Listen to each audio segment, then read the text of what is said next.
G'day folks, welcome back. I'm Sean Rush. We're at Hotline. We're having hot people giving us hot tips, and their hot guy in the hot seat today is Barry Wilson. Yeah, Barry's from SOS Courtney Place. And Barry, we've got a hot hat for you. Yep. Good. Here's Got your the hot hat on. Oh, thank you There we very go. much. Yeah. Make us all nice and colourful. I love it. Thank you.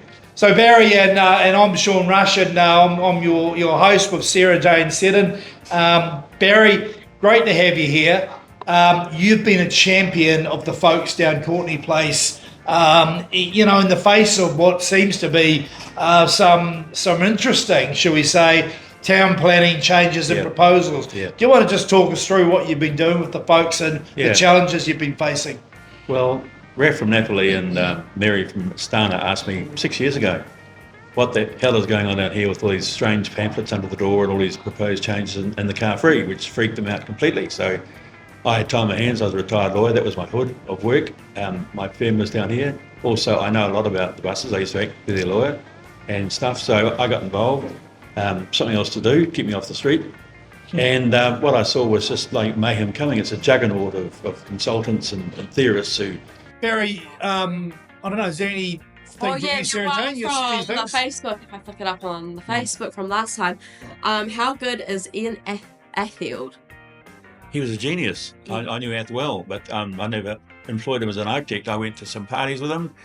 He was a urbane, sophisticated man, did some amazing buildings, built some houses for friends of mine. Ath was a genius, and his partner Claire is a very big part of that thing, building that amazing house on the hill, and he was just ahead of his time.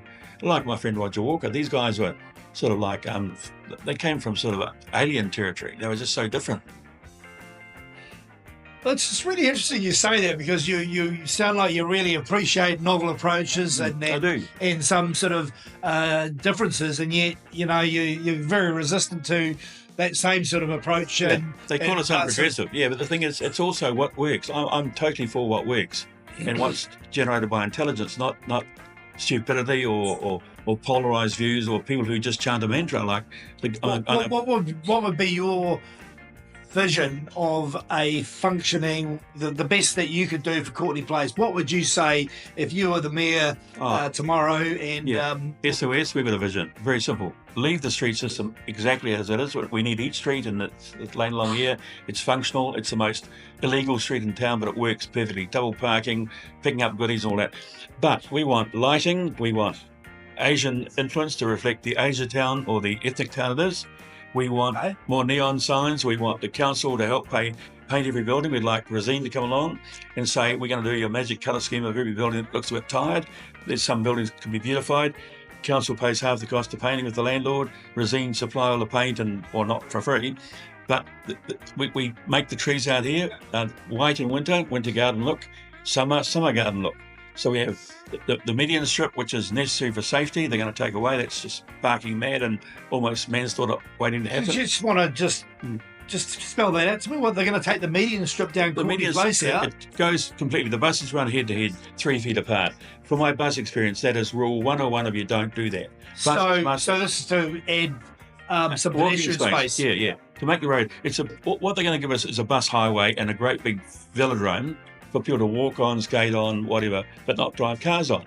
So you're making the place into a weird sort of alien space, which is just all day long, wide, and we can't even afford the tumbleweeds. It'll be lonely, it'll be bleak, it'll be useless. And then they want to plonk tables out there in front of Napoli and those places to say to them, you can have more dining. And then Raph says, well, who's going to bloody clean them? What about the pigeon droppings? I mean, what about the street people who invade them? Who's going to colonise your free hand-wringing bloody tables outside you? Well, hopefully, we'd all like to see Courtney Place come back to where it was. Certainly, it was the best party place in the late 90s, early 2000s. I'd come back from London. It was just brilliant.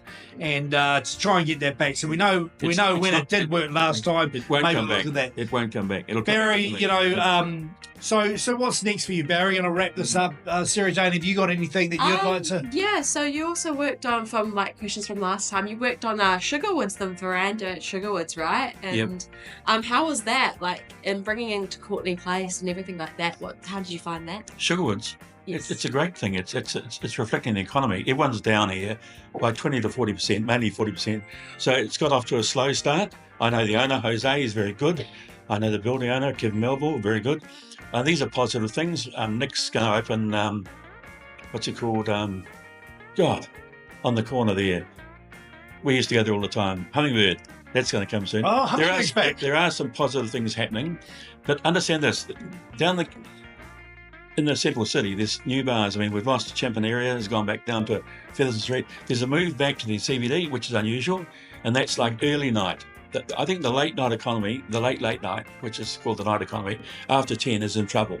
Kids have got different habits, and they've moved on, and they've found new places, and Cuba Street's doing a great job. I don't think Courtney Place will ever come back to the way it was, and I'm even questioning, do we need that? Yeah. Well, I don't know, but I'll do my best tonight. Yeah. I've got two kids at home, and so I'll have to wrap it all up by 7 o'clock. Barry Wilson, thanks so much again for coming along to see us, chat to us, and talk us through the issues in Courtney Place, and maybe someone somewhere is going to take notice and maybe start doing things that the people in Courtney Place actually want. Yeah, just leave Struggle Street alone. Don't murder this place. Don't murder money. Yeah. Council. All right, Barry Wilson, thanks very much. Cheers. Thank you.